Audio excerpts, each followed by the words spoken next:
Oke, Pasuruan People, pagi hari ini kita masuk segmen ngobrol bareng teman-teman dari gerakan Rejoso Kita. Nah, sudah ada beberapa narasumber yang siap di studio, termasuk ini ada salah satu narasumber kita dari Bogor gitu ya. Selamat pagi Bu Nikma. Halo, selamat pagi. Waduh, damang ya Bu Nikma? Alhamdulillah baik. Saya belajar bahasa Sunda Bu. Ya, sehat ya Bu. Gimana Bogor pagi hari ini Bu? Alhamdulillah sehat dan pagi ini untuk seminggu kemarin itu pagi-pagi selalu tidak ada matahari. Hari ini matahari bersinar cerah. Alhamdulillah, paling tidak Bogor hangat pagi hari ini ya Bu ya. Iya betul. Ya, ini Bu Nikma. Nanti. Selanjutnya saya akan sapa dulu narasumber yang sudah ada pagi hari ini. Selamat pagi Pak Bagus. Selamat pagi. Ya, mungkin mic-nya bisa didekatkan ya Pak ya. Iya. Nah, gitu Pak. Cakep suaranya.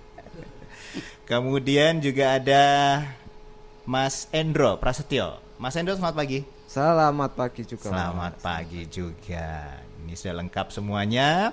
Dan Pasuruan People, saya pingin bongkar-bongkar dulu. Saya pingin ajak untuk tahu siapa mereka yang saya undang ini. Kalau kita ngomongin pertanian, ya memang Pak Bagus ini ahlinya, sarjana pertanian ya Pasuruan People.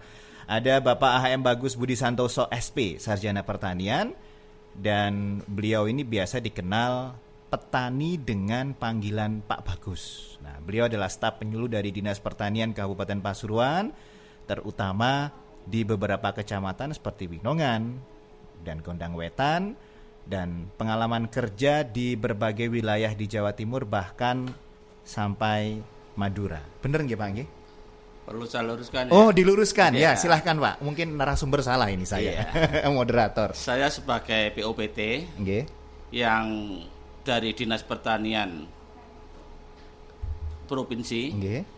yang sebagai UPT dari Proteksi Tanaman Pangan dan Hortikultura Jawa Timur, Oke. ditugaskan sebagai POPT. Oh. Pengendali organisme pengganggu tanaman untuk wilayah Oke. Kecamatan Lumbang, Winongan, dan Kerati. Oke, kebetulan ditempatkan di Kabupaten Pasuruan. Iya. Begitu ya, Pak ya? Ya. Nah, ini diluruskan. Kadang kan saya juga salah ini Pak Pasuruan nih, Pak. Nah, ini Mas Hendro, saya harap ini nggak salah. Sarjana Pertanian, jurusan Agroteknologi, kemudian Fakultas Pertanian Universitas Brawijaya Malang. Saat ini sebagai penanggung jawab pelaksana program pengenalan dan adopsi budidaya padi ramah lingkungan atau BPRL yang dilakukan oleh teman-teman gerakan Rejoso Kita. Benar ya Mas ya?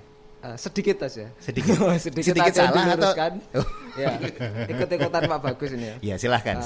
Jadi cuma jurusannya aja. Jurusannya itu harusnya agroekoteknologi ya. Agroekoteknologi ya. Ekoteknologi. Jadi kenapa ada ekonya di situ? Karena sekarang kita melihat dari kampus, dari perusahaan, dari Pak Bagus juga semuanya itu sekarang harus melihat dari sisi lingkungannya juga. Karena ya itu karena ada eko dari ekologi. Ya, Karena berarti lingkungan kita yang semakin lama semakin ini ya perlu.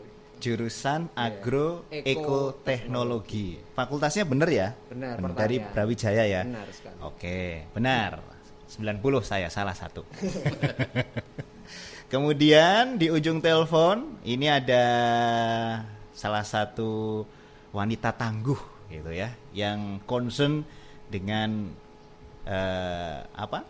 dengan lingkungan. Saya telepon janjian pagi-pagi saya. Bu, jangan lupa loh ya, jam 8 loh ya. Jauh-jauh dari Bogor, di Jawa Barat ada Dr. Nikmatul Hasanah. Beliau ini koordinator program gerakan Rejoso Kita yang sudah berkiprah dan berkontribusi dalam upaya pelestarian dasar Rejoso di Kabupaten Pasuruan sejak 2016. Nah, Mbak Nikmah, ini panggilan akrabnya, saat ini berada di kantornya di World Agroforestry atau ICRAF, lembaga penelitian agroforestry yang adanya di Bogor. kota hujan. Bener ya Mbak ya ininya kurikulum Ya, vitae-nya ya? benar. Atau ada revisi? Benar. Aduh Mbak salah saya nanti. Benar. Iya, oke. Berarti saya dapat 100 dari Mbak Nikma.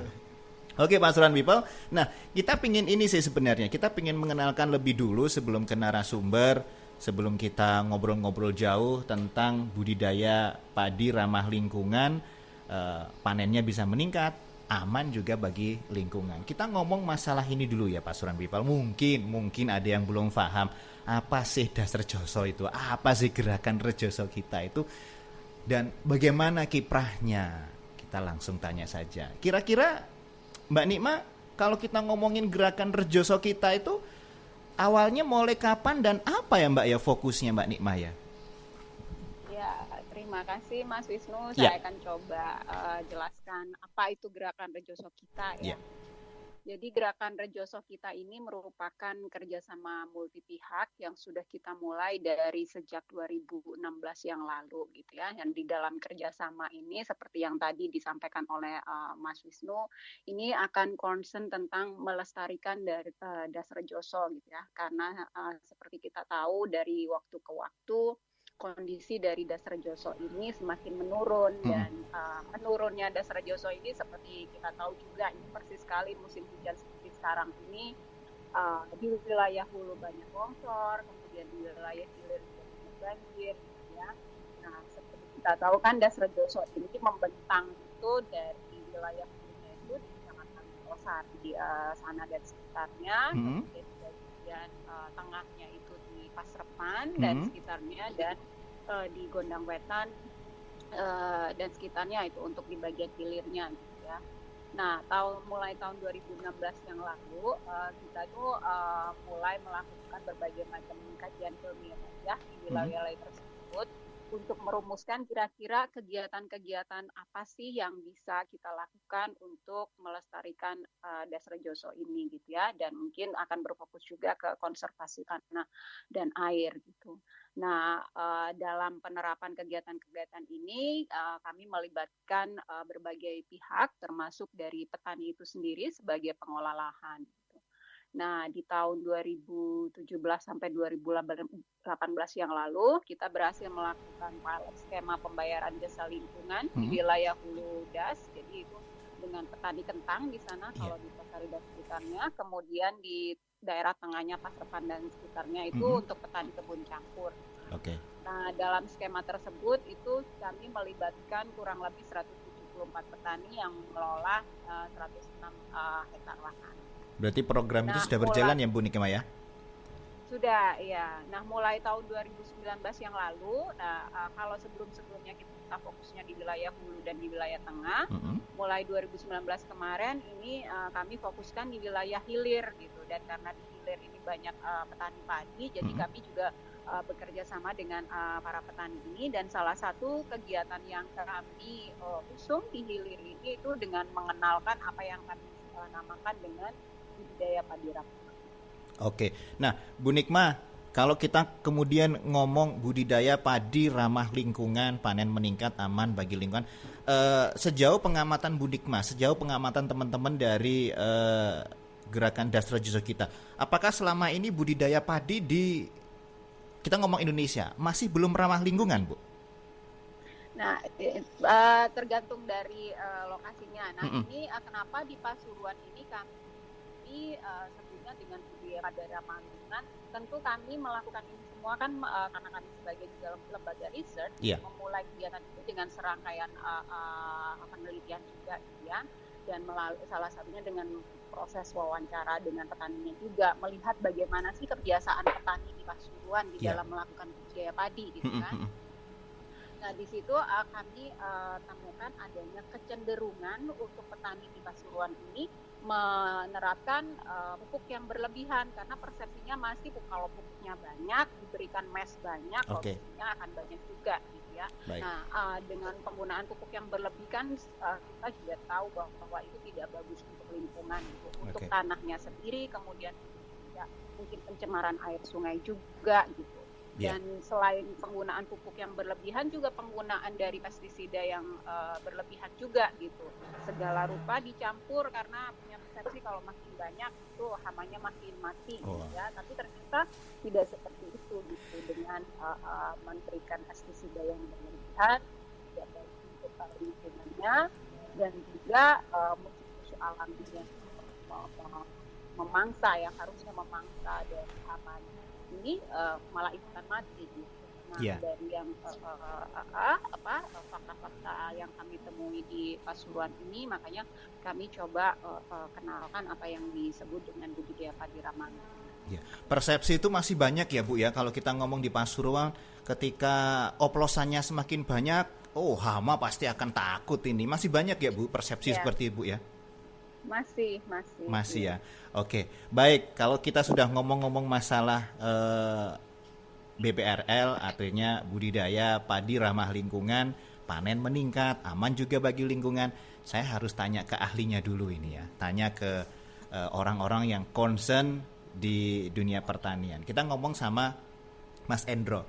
Mas Endro, benar nggak sih yang disampaikan oleh Bu Nikmah, di Kabupaten Pasuruan itu banyak petani yang nek obatnya dioplos itu semuanya pasti akan hilang, hama-hama juga akan takut. Bener nggak Mas persepsi sampai sekarang ini masih ada? Jadi dulu itu saya waktu pertama kali kesini, saya wawancara setiap desa itu minimal 30 orang. Ya, setiap desa itu minimal saya wawancara 30 orang, jadi ada 11 desa, ada sekitar 400-an petani saya wawancarai. Jadi kebiasaan petani bagaimana, dari pestisidanya, pupuknya, kebiasaan budidayanya itu bagaimana.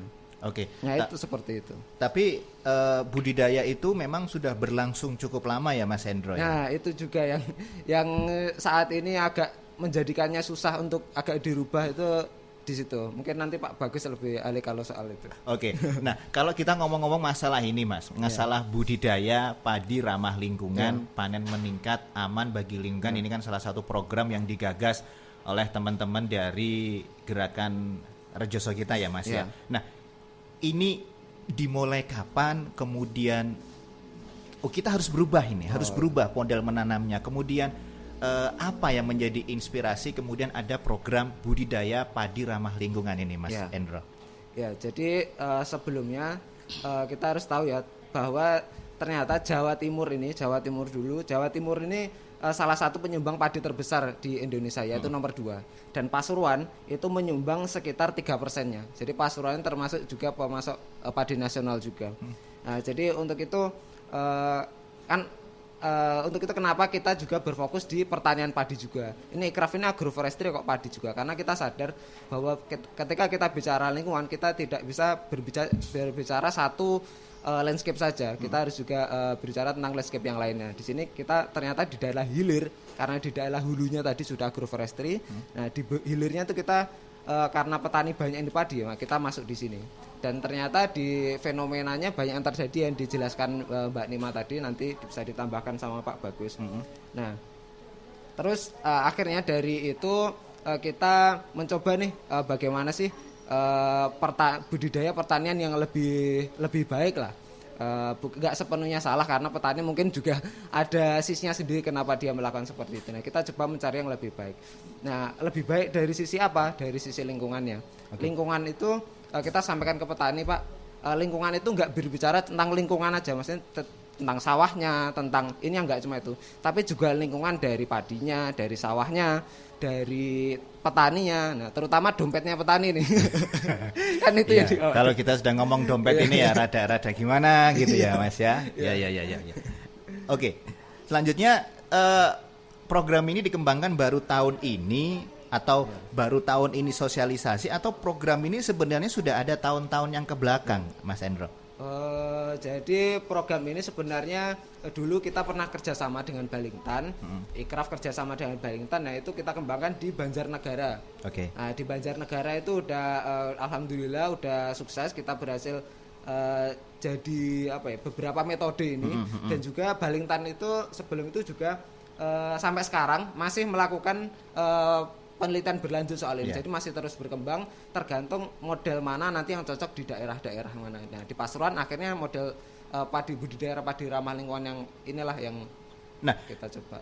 tadi kita ngomong apa Balintan ya Mas ya? Ya. Badan penelitian ya? Ya. Badan penelitian tentang bagaimana budidaya padi ramah lingkungan, kemudian panen bisa meningkat, aman bagi lingkungan. Ketika penelitian itu dilakukan, keuntungan-keuntungan apa yang sebenarnya bisa didapatkan dari petani Mas? Ya. Ketika penelitian itu Ya. berlangsung.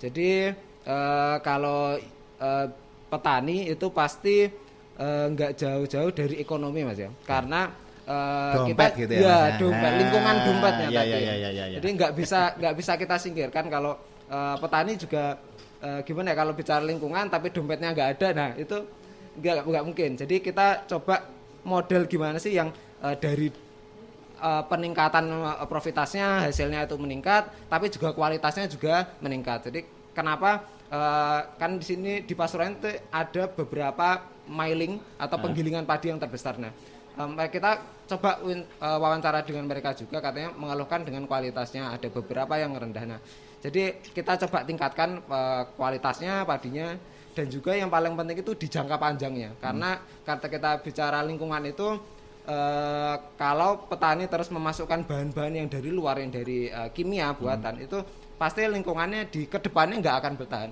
Jadi mau seperti apapun pupuk yang dikasih, pestisida yang diberikan, kalau ke lingkungannya nggak sehat ya Tetap percuma. saja Iya. gitu ya. Artinya semuanya harus mendukung gitu ya Mas Hendro ya. Benar setuju. Oke, kalau kita ngomong-ngomong seperti ini berarti butuh Pak Bagus ini. Wah, ini ahlinya. Ahlinya ya Pak Bagus. Ya, entar. Gimana Pak Bagus? Pak Bagus ketawa Pak. Pak Bagus, ini budidaya padi ramah lingkungan, panen meningkat, aman bagi lingkungan. Ini salah satu program yang dikembangkan oleh teman-teman dari gerakan Rejoso Kita ya, gerakan Rejoso Kita, untuk sekali lagi yang disampaikan sama Mas Endro tadi, dompetnya petani itu semakin tebal gitu loh Pak. Nah, apakah benar dengan kita bisa memanajemen bagaimana padi itu ditanam, kemudian harus seperti apa, lingkungannya harus seperti apa, itu bisa meningkatkan padi dan aman tentunya untuk lingkungan. Itu Pak Bagus, monggo.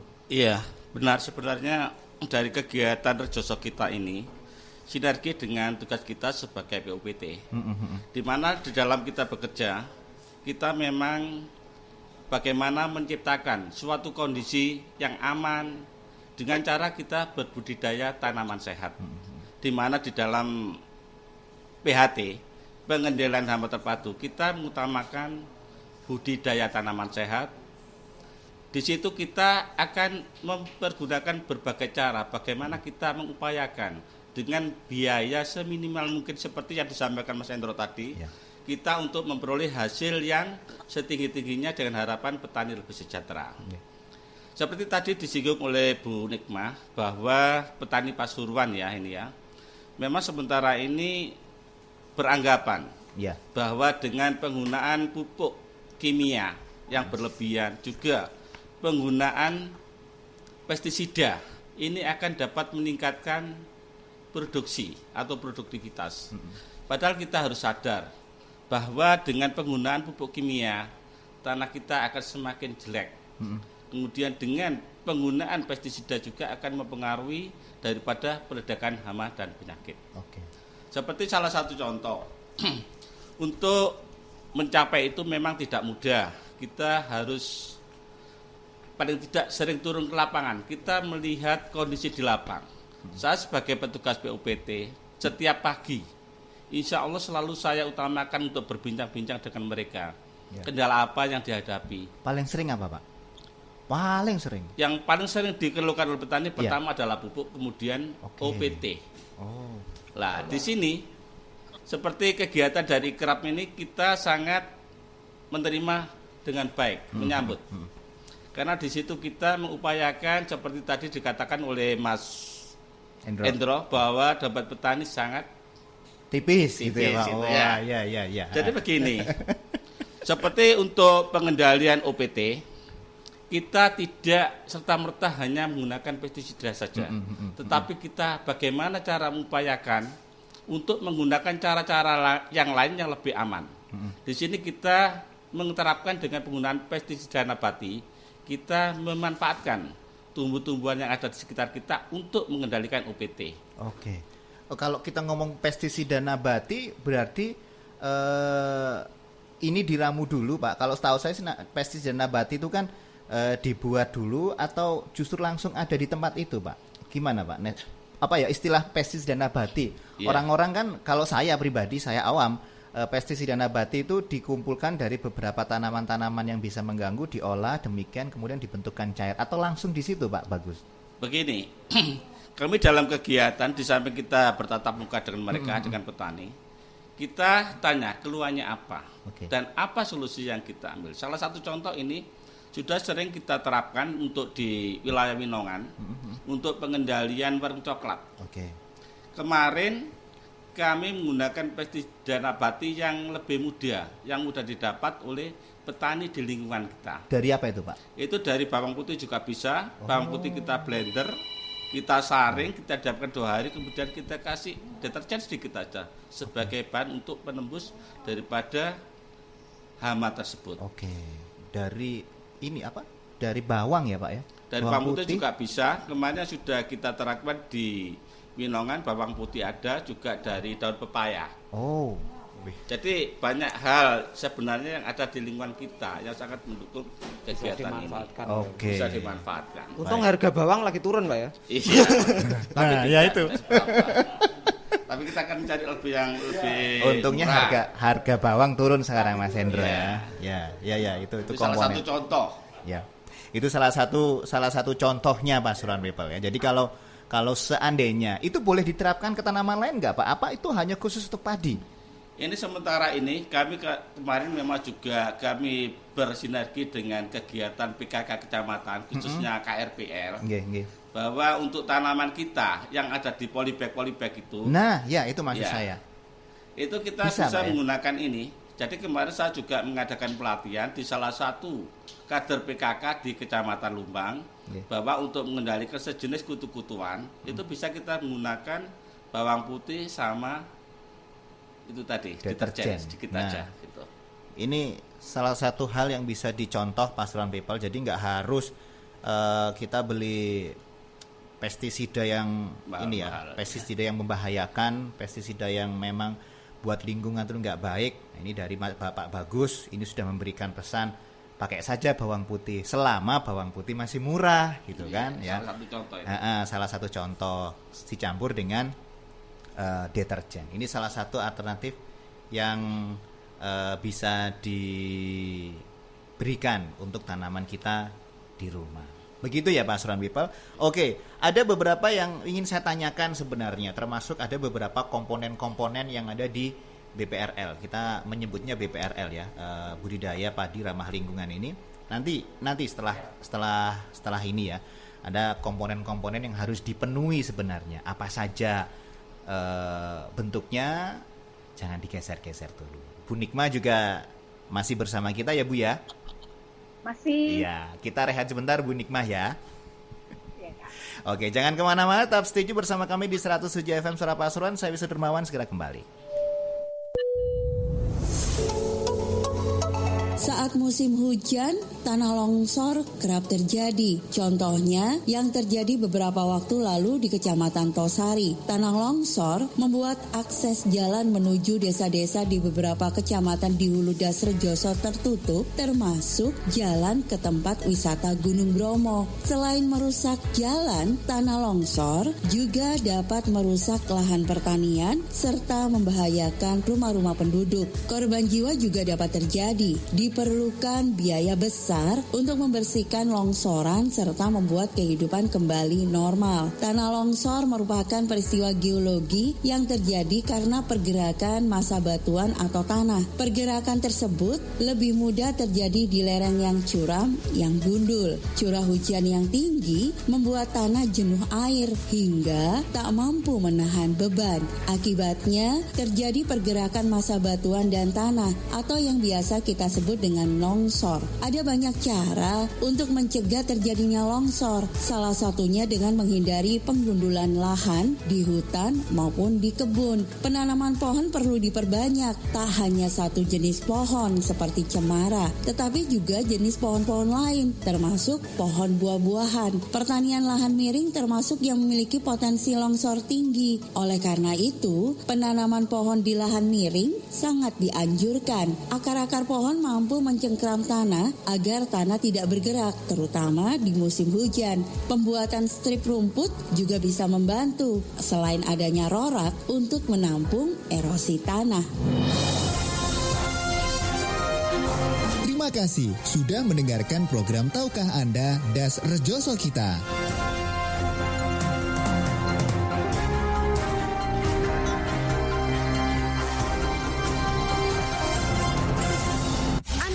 Masih bersama 107 FM Suara Pasuruan.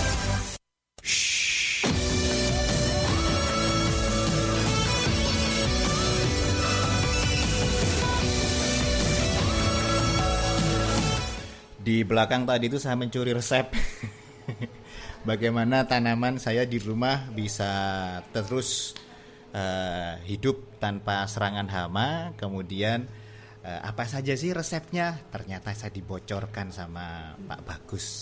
Pakai ini Mas, pakai ini. Kalau Pasuruan People pingin tahu, nanti nomor teleponnya Pak Bagus menghubungi lewat saya ya. Saya endorse nanti. Enggak ya. Banyak ternyata Pasuruan People tadi ketika kita ngobrol masalah pestisida gitu ya. Oh banyak Mas. Ini salah satunya bawang, pepaya. Terus Mas Hendro juga ngomong, yang penting pahit-pahitan loh Mas, jangan pahit-pahitan gitu ya. Nah, kita tadi ngomong tentang komponen-komponen yang bisa membuat budidaya padi ramah lingkungan, panen meningkat, aman bagi lingkungan. Ini benar-benar bisa berjalan, benar-benar bisa dikembangkan.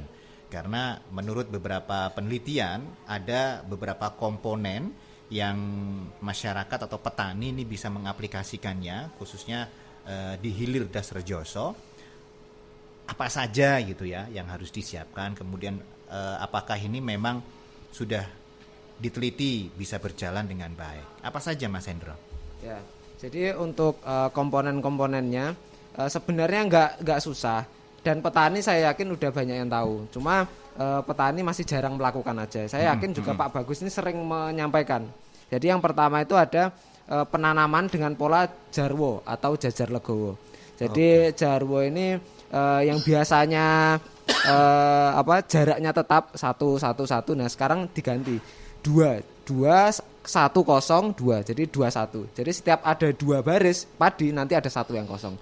Itu bisa meningkatkan intensitas cahaya yang masuk. Jadi pencahayaan untuk tanaman cukup dan juga udaranya, sirkulasi udara itu juga bagus. Itu jaraknya kalau di senti Mas, ya. 2 atau 4 gitu Mas? Jadi yang antara padi itu sekitar 20 cm. Terus yang kosong kan berarti ada 20 lagi, berarti 40 lah. 20, 40 ke belakangnya ya? 10 cm ya. Jadi yang dikhawatirkan petani itu ada yang lucu. Dia khawatir kalau menggunakan jajar legowo populasinya nanti berkurang. Padahal kalau pakai jajar legowo itu bisa malah nambah. Soalnya jarak ke belakangnya ya. Kan ada yang kosong itu khawatirnya. Padahal yang kosong ini bisa dipindah ke belakang. Jadi ke belakang itu lebih rapat. Ya gitu. Jadi produksinya nanti bisa naik seperti itu. Lanjutnya Mas. Terus yang kedua ada pemupukan berimbang. Nah, pemupukannya itu kita nggak asal-asalan, kita menggunakan alat yang namanya perangkat uji tanah sawah. Jadi kita memupuk itu berdasarkan kondisi tanah. Kondisi tanahnya nanti itu nggak sulit. Dan alatnya kita berikan juga ke petani yang ikut, kita latih, kita gratis berikan ya gratis. Kita ke kelompok tani, dan 1 kali ngukur itu bisa 1 hektar. Jadi nggak usah ribet-ribet petaninya itu. Bentuk alatnya seperti apa Mas Hendro kalau? Itu nanti seperti lab mini ya. Jadi laboratorium itu kita pindah ke lapang ya. Portable. Nah, itu menggunakan cairan, kita ambil tanahnya, nanti kita campur beberapa cairan. Paling 3 menit 1 sampel itu udah selesai. Di lapang bisa langsung diuji. Terus ada juga BWD. BWD ini khusus untuk N. Ini kita bagi per petani dapat 1. Terus untuk yang ketiga ada pengendaliannya itu menggunakan biopestisida. Nah, biopestisida yang sering kita bicarakan tadi Mas, yang bawang, yang paitan itu macam-macam itu bisa kita pakai semuanya. Nah, ini kita karena kita belum bisa produksi sama petani, akhirnya kita beli dari Pasuruan sendiri. Pasuruan ini punya orang hebat namanya Bu Khalifah. Nah, beliau ini bisa beliau udah dapat Kalpataru juga dulu. Itu kita beli dari sana. Kita juga ada rencana pelatihan sama Pak Bagus Pak ya, untuk di Winongan. Terus yang ketiga, yang terakhir ada pengairan berselang. Nah, pengairannya ini karena petani itu senang banget dengan air, padahal padi itu memang butuh air, tapi padi itu bukan tumbuhan air. Jadi airnya itu nggak usah banyak-banyak, karena kalau kebanyakan itu nanti kadar airnya itu jadi tinggi, kadar air apalagi sebelum panen itu nggak boleh diairi, karena kadar air tinggi, rendemennya jadi rendah, harganya juga rendah. Nah, petani nggak tahu itu. Nah, makanya kadang kalau dibeli tengkul atau dibeli mailing itu mereka protes, padahal karena kesalahan pengairan tadi. Ya. Saya itu kadang kalau ke sawah-sawah gitu ya Mas, sawah yang baru ditanami padi kemudian dikasih air yang banyak gitu, saya tuh mikir sama, iki gak bosok tak tanduran ini.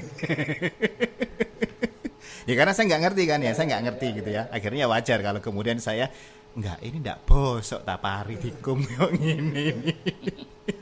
Nah, Pak Bagus, kalau dari lihat komponen-komponen ini, paling tidak Pak Bagus tahulah ya, di lapangan ini apakah ini sudah banyak dilakukan oleh petani atau petani ini masih situ aja, atau justru yo nggak bisa Pak, nggak bisa meningkat, atau ogah-ogahan gitu Pak. Gimana Pak Bagus? Kalau di lapangan nih Pak Bagus. Iya, kondisi di lapangan memang kita untuk menghadapi petani kita harus sabar. Ini merupakan suatu tantangan bagi petugas, terutama POPT, PPL dan lain sebagainya yang saling kita sinergi. Salah satu contoh sekarang untuk penanaman jarwo, ini hanya berapa persen gitu dari sekian total. Enggak semuanya itu Pak. Enggak semuanya, hanya berapa persen. Kemudian sebenarnya dari jarwo kita juga petani biasanya itu kalau kita menyemai padi, biasanya itu ukurannya luar biasa. 1 hektar bisa sampai 50 kilo sampai 60. Padahal kalau kita buat sistem jarwo, kemudian kita buat tanam 1 tunas 1 lubang, padahal ini populasinya akan sama dengan mereka yang 1 tancap 7 tanaman. Ini sudah dibuktikan di beberapa daerah. Kemarin kami mungkin dalam minggu-minggu ini ada panen di Desa Kandung, Mas Hendro. Di situ kita menggunakan sistem jarwo dengan 1 tancap 1 tanaman. Nyatanya luar biasa hasilnya. Insya Allah akan lebih baik. Jadi harapan saya nanti pada petani sebenarnya sebagai tantangan, mari inovasi baru yang ada ini kita kembangkan, kita buktikan. Sehingga untuk bisa menghasilkannya lebih baik, di samping itu biaya untuk bertanam atau bercocok tanam ini akan lebih murah. Karena dengan sistem jarwo ini kita bisa 15 kilo sampai 20 kilo sudah mampu untuk 1 hektar, untuk lahan 1 hektar. Baik. Ini yang sudah dilaksanakan oleh teman-teman pendamping ya istilahnya. Pak Bagus ini kan teman-teman dari pendamping. Pola jajar legowo ini juga masih belum banyak.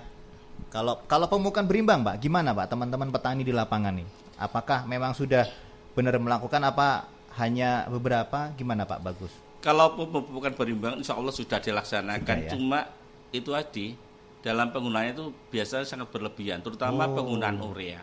Padahal di satu sisi dengan kita menggunakan urea akan bisa meningkatkan intensitas serangan daripada UPT. Senang hijau itu Pak ya? Iya, senang hijau. Kalau tambah urea kan tambah hijau. Iya, senang hijau. Jadi kalau bisa saya bayangkan gini Pak Suryan People, sederhananya, ini sederhananya teman-teman ini memberikan gambaran, nggak usah padi lah ya, kita. Anda punya rumah nih, punya rumah RSSSSSS gitu ya, yang cukup untuk menampung 5 orang. Ini Anda bayangkan, itu kan masih bisa bernafas ya Mas Hendro ya, 5 orang. Kemudian saudara Anda datang, 30 orang, Anda taruh di rumah Anda, ya ndak iso ambekan gitu kan. Akhirnya ya salah satu memang harus mengalah gitu, keluar atau dimatikan. Itu yang paling soro ya. Jadi seperti itu. Jadi jajar legowo ini salah satu model yang memang sudah dikembangkan oleh teman-teman gerakan Rejoso kita, supaya ternyata saya juga bisa mengandaikan, ternyata kalau Anda hanya 5 orang ya bisa menghasilkan loh Pak Suran People ya. Ya, mungkin bisa punya adik lagi gitu ya Mas Hendro ya, gampang. Oke. Saya mendengar Bu Nikmah mungkin ketawa-ketawain. Bu Nikmah. Iya. Iya, Bu Nikmah, kalau kita ngomong masalah BBRL ini ya, budidaya padi ramah lingkungan ini kan salah satu yang sudah dikembangkan oleh Balingtan, kemudian sudah kerjasama dengan teman-teman di gerakan Rejoso kita. Nah, saya ingin tanya sebenarnya sih, kalau kita ngomong wood forestry, apa yang kemudian mendasari teman-teman untuk mengembangkan ini, Bu Nikmah? Apakah memang ini salah satu bentuk program atau juga ini keinginan teman-teman di wood forestry antara hulu dan hilir ya sama-sama menikmati hasilnya? Gimana Bu Nikmah? Ya, terima kasih ya. Ini tadi sebenarnya sempat disinggung sedikit oleh Endro tadi di bagian awal. Ya. Jadi kami sebagai lembaga penelitian yang fokusnya itu ada di agroforestry atau kebun campur, tapi kok kenapa juga bekerja untuk padi juga gitu ya kan.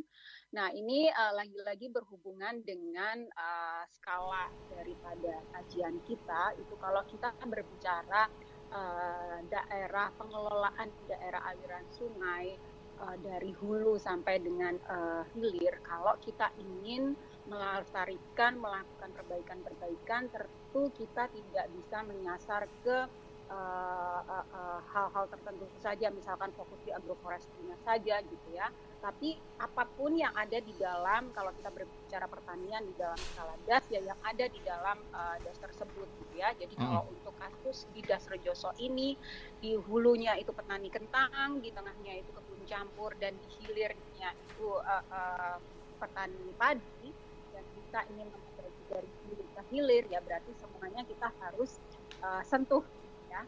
Dan apalagi kalau kita berbicara untuk DAS Rejoso yang di wilayah hilirnya itu masyarakatnya itu banyak menggunakan air dari sumur bor, dan itu adalah sumbernya air tanah gitu ya. Kita melihat fenomena pemanfaatan airnya yang berlebihan.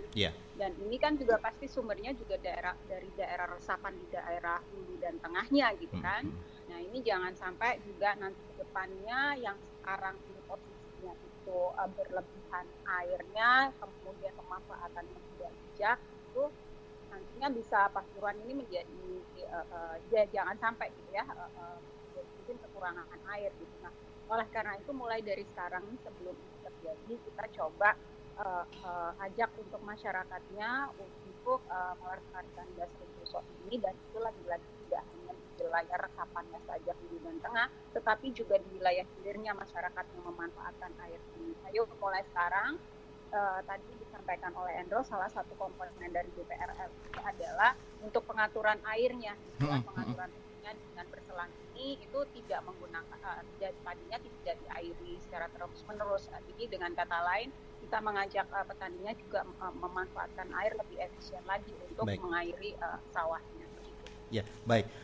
Pak Endro, dengan dikembangkannya teknologi budidaya padi ramah lingkungan ini yang ada di Kebon Candi, kemudian di Wonosari dengan hasil rata 9 ton gabah kering panen per hektar dan emisi gas rumah kaca ini rendah, apakah memang kedepannya nanti teknologi BPRL ini bisa dikembangkan di Kabupaten Pasuruan? Karena kan memang kita Kabupaten Pasuruan ini gunung ada, kemudian laut juga ada. Apakah ini sesuai, Pak Bagus, Pak Agus? Gimana, Pak? Saya kira memang sangat sesuai. Apalagi dengan adanya beberapa contoh yang telah dilakukan Ikrab, khususnya di Winongan dan Ngundang Metal sementara Mas Endro ya. Dengan beberapa pelatihan, beberapa petani di sana kita ikut berpartisipasi di dalamnya, permasalahan apa yang ada kita sampaikan. Terutama di dalam penggunaan benih, kemudian di dalam pengelolaan tata air. Karena di Ikraf ini juga peduli tentang masalah pengairan Mas Indro ya. Benar sekali Pak. Di situ ada pembuatan sumur bor dan lain sebagainya, di mana yang sebelumnya biasanya petani ini sering menggunakan sawah itu dengan pengairan artesis yang terus mengalir. Itu sebetulnya kan sangat membuang. Muspro gitu tuh ya. Padahal di satu sisi banyak daerah-daerah kita yang masih kekurangan air. Jadi mari apa yang ada di alam ini kita manfaatkan sebaik-baiknya untuk kesejahteraan masyarakat juga. Baik.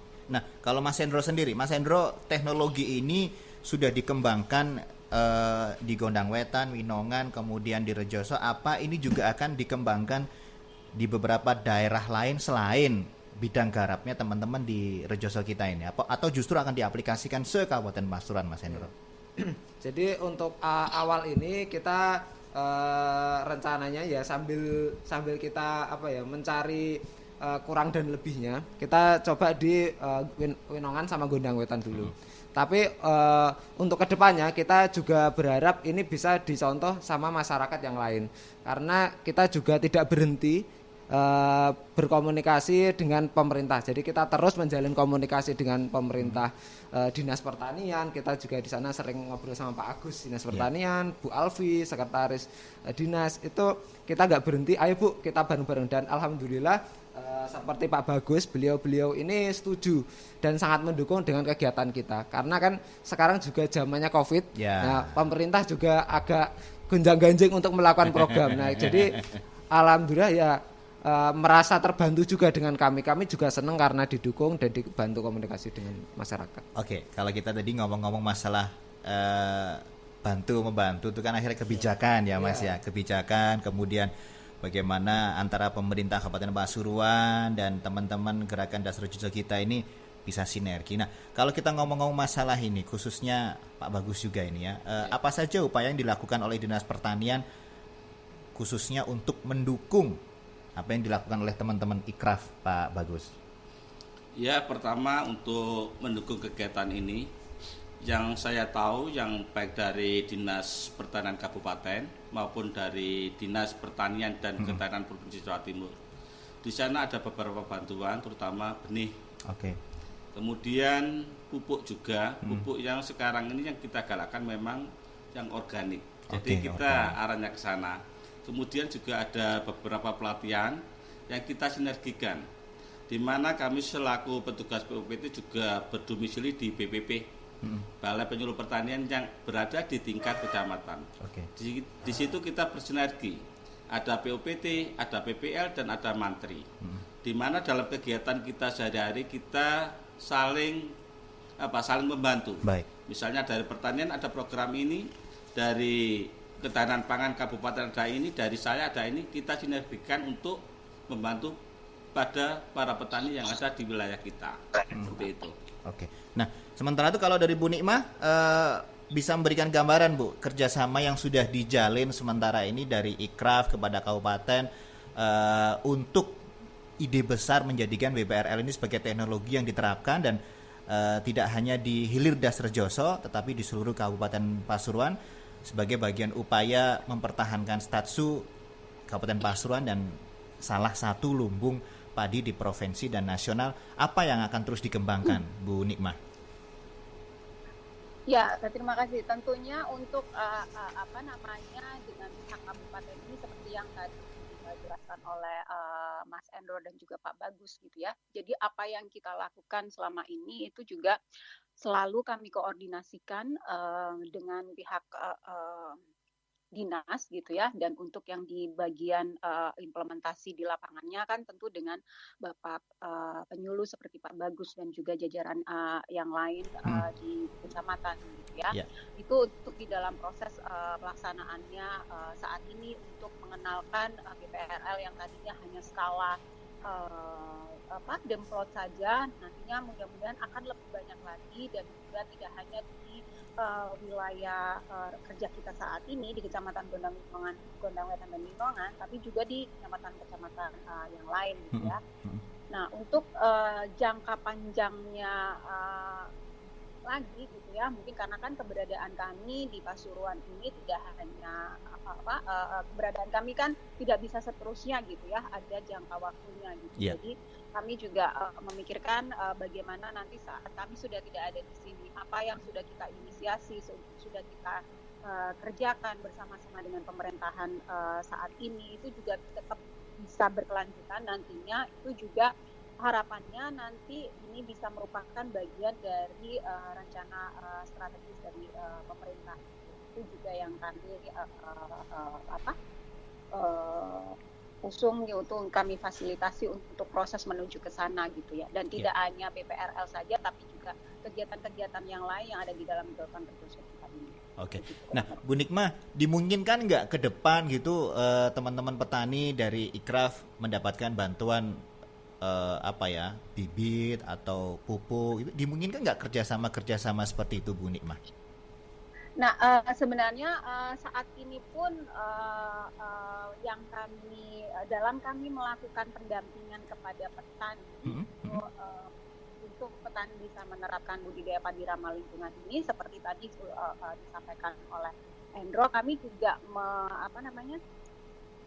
mengkondisikan gitu ya, kira-kira kalau tadi berubah yang tadinya menentukan dosis pupuk itu tidak menggunakan takaran, nah ini kita ajak petaninya untuk menggunakan takaran. Okay. Nah ini kita coba sediakan penakarnya, ini si alat yang namanya BPS ya.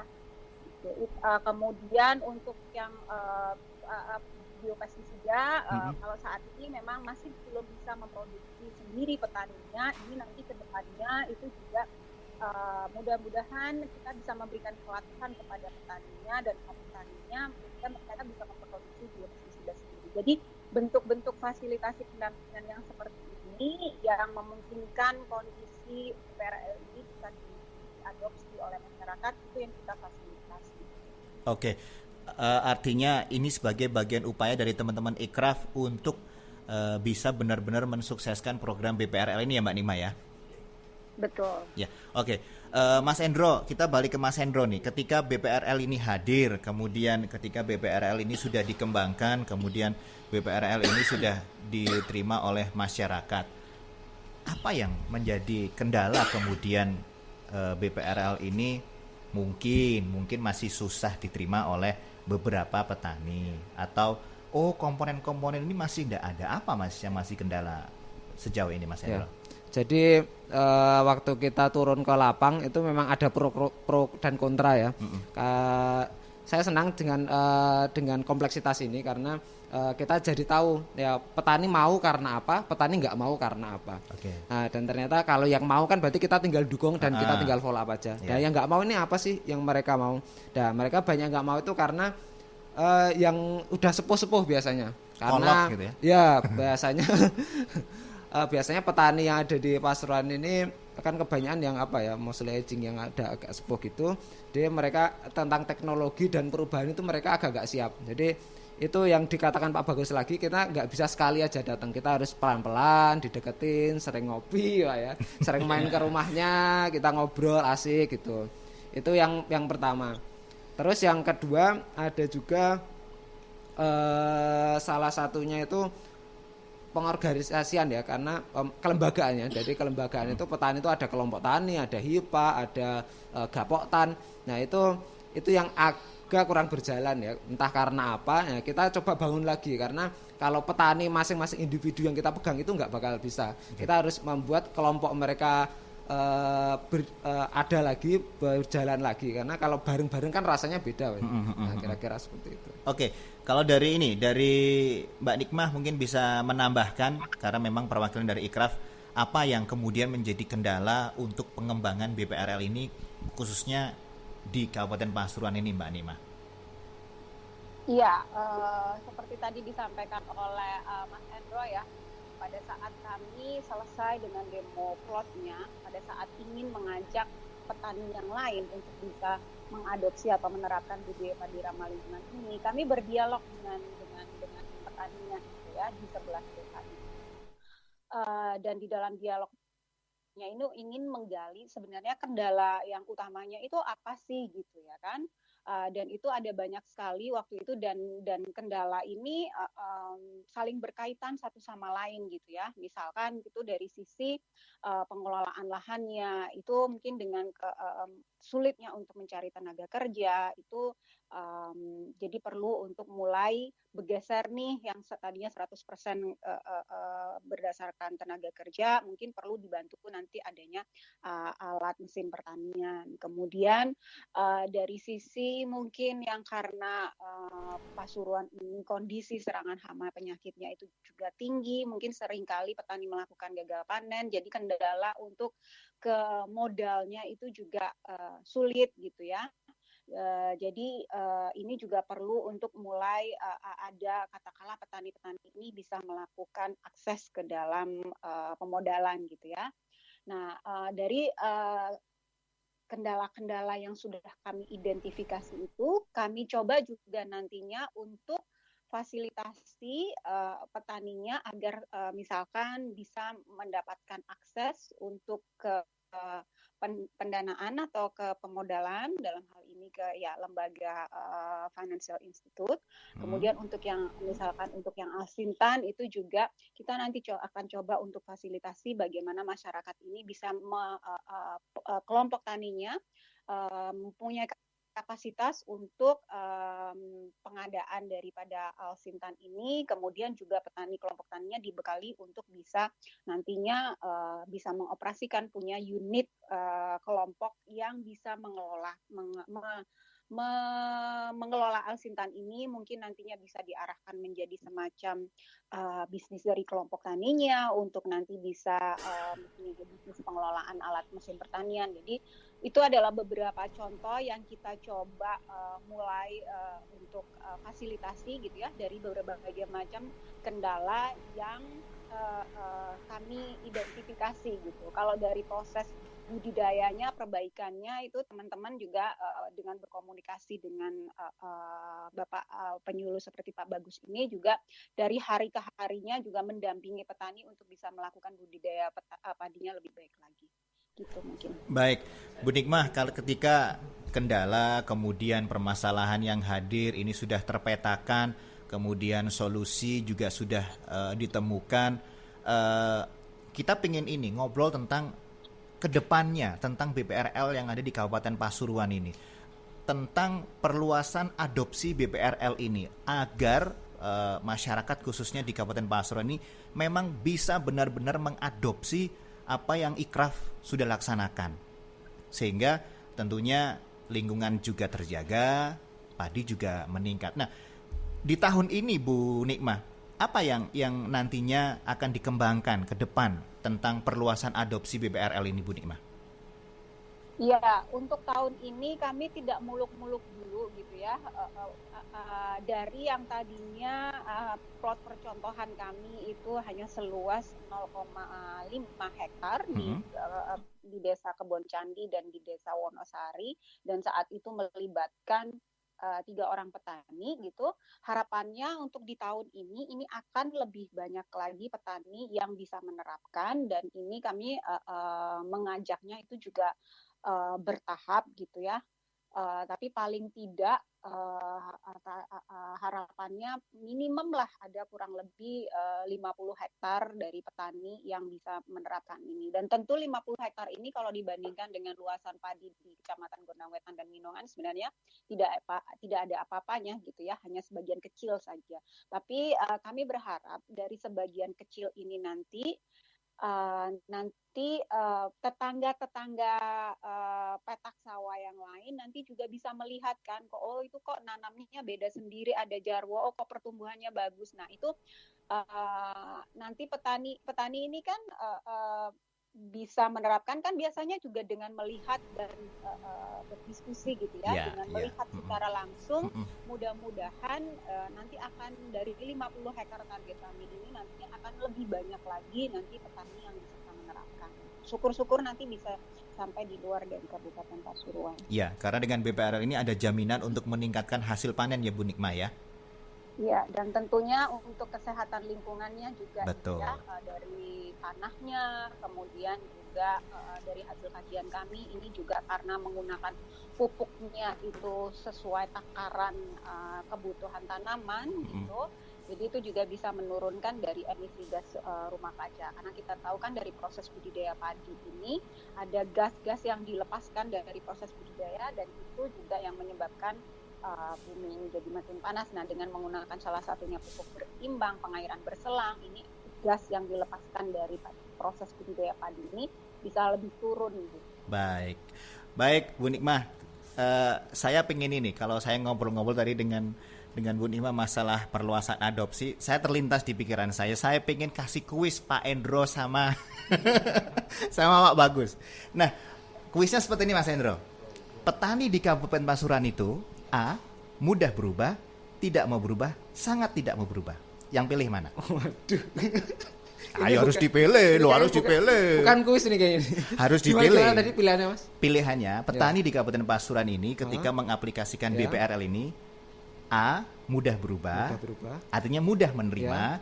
B. Tidak mau berubah, tidak mau menerima. C. Sangat tidak mau menerima. Waduh. Saya optimis, saya percaya dengan petani, jadi saya pilih A. Pilih A ya, Yeah. mudah. Wah, hebat banget. Pak Bagus gimana Pak Bagus? Kalau menurut, karena kan Pak Bagus yang di lapangan nih. Karena Pak Bagus yang di lapangan kemudian tahu kondisinya, oh sebenarnya apa gitu petani di Kabupaten Pasuruan nih Pak? Termasuk kuis juga ini. Oh iya dong, termasuk kuis juga dong ini. Kalau saya optimis pilih A. Pilih A ya Pasalnya Pak ya. apa? Dari beberapa pengalaman setelah kita sering turun ke lapangan bahwa petani itu bisa menerima adopsi teknologi kalau mereka sudah tahu. Setelah tahu mereka akan mencoba dan melaksanakan dan juga apa hasil akhir yang diperoleh. Saya kira insya Allah dengan program ini akan bisa merubah perilaku dari petani. Yang penting kita sebagai petugas untuk tidak jemu-jemunya mendampingi mereka di tingkat lapangan. Alhamdulillah. Petani-petani di Kabupaten Pasuruan Anda didukung oleh orang-orang hebat ya, oleh orang-orang hebat bahwa Kabupaten Pasuruan punya petani-petani yang mau berubah untuk mengaplikasikan BPRL. Itu kan harapannya. Ini kan harapannya semua. Harapan kita semuanya lingkungan terjamin, kesehatannya, kemudian panennya juga bertambah. Nah, kalau kita ngomong kerjasama atau pengembangan lah ya, pengembangan perluasan adopsi ini nggak lepas dari yang namanya kebijakan tentunya. Kebijakan bagaimana bisa adopsi BPRL ini disebarluaskan, dikembangkan benar-benar di Kabupaten Pasuruan. Nah, Pak Bagus, apa yang sudah dilakukan oleh Dinas Pertanian untuk bisa mengembangkan atau bisa mengadopsi dari teman-teman gerakan Rejoso kita ini agar BPRL ini wis lah, gawe BPRL enak-enak. Ya. Gimana Pak? Kami selaku petugas POPT yang di bawah Dinas Pertanian Tanaman Provinsi Jawa Timur, kami telah melakukan beberapa upaya untuk mengadopsi. Di mana kita di dalam menunjang kegiatan ini kita kenal dengan pengendalian hama terpadu. Bahwa di situ kita ada budidaya tanaman sehat, kemudian pemanfaatan musuh alami. Yang ketiga, petani ahli PHT. Yang keempat adalah pengamatan mingguan. Tujuannya adalah untuk mengetahui sejauh mana yang kita budidayakan tentang OPT ataupun musuh alami yang ada di lapangan. Karena kita tahu bahwa serangan OPT itu kisarannya dalam waktu mingguan, bukan bulan. Tidak serta-merta begitu saja datang. Dan untuk menunjang kegiatan ini, kami selaku petugas POPT sudah melakukan upaya-upaya terutama di dalam pengembangan lingkungan sepat sehat. Kita tidak menggunakan pestisida. Salah satu contoh adalah penanaman ribugia. Ini sejenis sayur-sayuran dan bunga-bungaan yang telah kita budidayakan di BPP Winongan. Dan ini kita sebarkan kepada mereka petani dengan gratis. Jadi kita berikan dengan gratis dengan harapan mereka untuk menciptakan tanaman sehat, kemudian dengan hasil produksi yang cukup bagus, dan tentunya pada akhirnya adalah kesejahteraan petani lebih meningkat. Itu saya kira. Artinya ini sudah menjadi program ya Pak ya, program Dinas Pertanian untuk BPRL ini benar-benar dilakukan teman-teman petani yang ada di Kabupaten Pasuruan. Karena memang upaya sudah dilakukan, kemudian bagaimana cara dan program sudah dijalankan. Nah, ini nanti hasilnya Pasuruan People ketika Anda sudah melaksanakan atau sudah mengadopsi BPRL ini, tak jamin sukses. Amin. Tak jamin sukses wis ta. Nggak ada ruginya ketika BPRL ini dilakukan, padi meningkat, lingkungan sehat. Itu Mas Hendra. Ya. Tagline-nya gitu ya. Oh, padi ya. meningkat, lingkungan sehat. Lingkungan Nah, sehat. tingkatnya gitu ya. Nah, saya ingin menambahkan juga kalau dari Mas Endro, sejauh ini apa yang sudah dilakukan secara gencar ini sama Mas Endro di luar daerah-daerah itu, Mas Endro? Apakah Mas Endro juga sudah mulai menelurkan yang di Prigen atau hanya masih berkutat di situ dulu, Mas Hendro? Ya, karena ini pernyataan tambahan, enggak ada di sini. Ya. Untuk ini saya coba masih di sekitar situ karena perjuangannya memang ya walaupun tidak mudah ya Pak ya. Jadi kita coba fokus di situ dulu, kita dampingi petani pelan-pelan, kita dampingi secara berkala. Ayo Pak, kita ingatkan terus, kita kalau Bapak tanya bisa main ke basecamp saya, kalau saya panggil saya juga oke. Jadi kita masih sering ngadakan pertemuan. Itu ya tentunya kalau ngadakan pertemuan tetap izin ya. Yeah. Itu sementara seperti kata Mbak Nima tadi dulu, kita belum muluk-muluk dulu. Kita saya masih di daerah Winongan sama Gondang Wetan dulu. Tapi saya tidak menutup kemungkinan jika ada petani yang bertanya, jika ada yang sharing, kan kita juga sosial media Mas. Kita masih by online dulu. Kita by WA, by Facebook. Untuk di daerah luar kita masih dengan sosial media, tapi untuk pendampingan, untuk yang itu kita masih di daerah yang Winongan. Baik, itu yang disampaikan Mas Endro, bagaimana agar BPRL ini bisa benar-benar diadopsi oleh petani-petani yang ada di Kabupaten Pasuruan. Harapannya bukan hanya di daerah-daerah yang tadi disebutkan sama Mas Endro ya, tapi seluruh Kabupaten Pasuruan bisa menerapkan BPRL. Saya jamin, jaminannya saya. Enggak lah, jaminannya mereka berdua. Karena ketika Anda sudah menerapkan BPRL ini Pasuruan People, panen meningkat, tentunya lingkungan sehat. Nah, saya tadi sempat mendengar ketika Mas Endro ngobrol tentang bagaimana harus mendekati petani, kemudian bagaimana harus ngasih tahu ke petani, ada teknik-tekniknya. Ternyata dengan teknik ngopi itu mengumpulkan segalanya ya Mas ya, menghilangkan penat ya. Benar.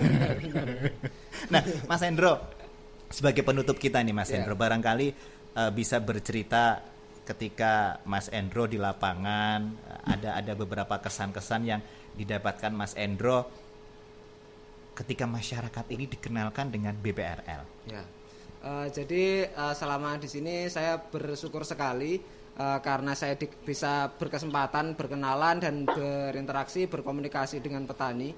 Jadi saya optimis dan saya yakin, saya sekali lagi bilang gitu karena saya percaya dengan petani Pasuruan ini dapat membuka diri dengan ilmu baru karena lingkungan itu nggak bisa kita jaga sendiri. Jadi saya ditemani Pak Bagus, saya ditemani Dinas Pertanian, UPT ya di provinsi, terus juga Mas Wisnu juga kan. Kita juga menggandeng FP Das Pasuruan yang kemarin juga DPR dari Pak Sugi. Saya yakin karena saya juga nggak sendiri. Dari berbagai pihak itu karena kita kan melakukan kebaikan ya, kita menjaga buminya Gusti Allah Pak ya, karena lingkungan bumi ini nggak bisa kita jaga walaupun kita dari lingkup kecil dulu ya, lingkup sawah, dan saya yakin itu berguna karena itu untuk kebaikan masyarakat, untuk kebaikan lingkungan. Dan juga kan kita senang ya kalau misal petani bisa sukses ya Pak ya, bisa sukses berhasil karena membantu orang adalah kebahagiaan bagi kita juga Pak ya. Baik, Pak Bagus, harapan Pak Bagus untuk petani yang ada di Kabupaten Pasuruan ketika program BPRL ini benar-benar bisa diaplikasikan untuk petani yang ada di Kabupaten Pasuruan, Pak Bagus. Iya, harapan saya semoga BPRL ini bisa berkembang untuk di Kabupaten Pasuruan, terutama kepada bapak-bapak petani dan rekan-rekan petugas untuk saling bersinergi agar apa yang diharapkan oleh petani dapat tercapai. Yang tentunya pada akhirnya adalah kita beringinkan bahwa petani lebih sejahtera. Itu sebagai keinginan kita. Tetapi semua itu perlu kita awali dari diri kita. Ya. Seperti yang saya lakukan, memang kita awali dari diri kita. Kita lakukan dalam cukup kecil aja, di dalam lingkungan rumah tangga kita. Insya Allah dengan itu, kita kembangkan nanti yang lebih luas, insya Allah akan berkembang. Jadi harapan saya sekali lagi untuk kepada bapak-bapak petani semuanya, jangan berkecil hati. Mari kita mencoba inovasi-inovasi yang ada kita kembangkan dengan tetap kita tetap melindungi lingkungan kita yang lebih aman dan lebih sehat. Saya kira itu. Baik, terakhir dari Bu Nikmah, kepingin tahu harapan Bu Nikmah seperti apa terhadap program BPRL ini. Bu Nikmah? Ya, saya sih inginnya tidak lagi mendengar petani Pasuruan gagal panen karena serangan hama dan penyakit gitu. Karena kalau sekarang kan posisinya kayaknya hampir tiap tahun selalu kita mendengarkan gagal panen dan gagal panen. Jadi dengan ini nanti semakin banyak yang mengadopsi, mudah-mudahan kita tidak lagi mendengar petani di Pasuruan mengalami gagal panen. Ya, itu saja Bu Nikmah. Ya. Bu Nikmah, terima kasih. Salam untuk teman-teman Ikraf yang di Bogor. Ya, akan kami sampaikan nanti. Saya tunggu main-main di Pasuruan, Bu Nikmah. Ya, mudah-mudahan ini COVID segera berlalu. Amin. Iya, saya tuh pengen ini Bu Nikmah, pengen mengaplikasikan yang disampaikan Mas Endro nih. Ngopi tuh mengumpulkan segalanya, Bu Nikmah. Ngobrol pintar. Ngopi. Iya. Bu Nikmah, terima kasih, selamat bertugas. Assalamualaikum. Sama-sama, terima kasih. Waalaikumsalam. Ya, Bu Nikmah dari Ikraf dan Mas Endro, Pak Bagus, terima kasih, sukses untuk programnya. Yang jelas kita bareng-bareng menyukseskan program BPRL ini ya. Baik, Pasuruan People jangan kemana-mana, obrolan kita sudah berakhir. Saya segera update informasi bersama teman-teman VOA Voice Amerika di Headline News di pagi hari ini.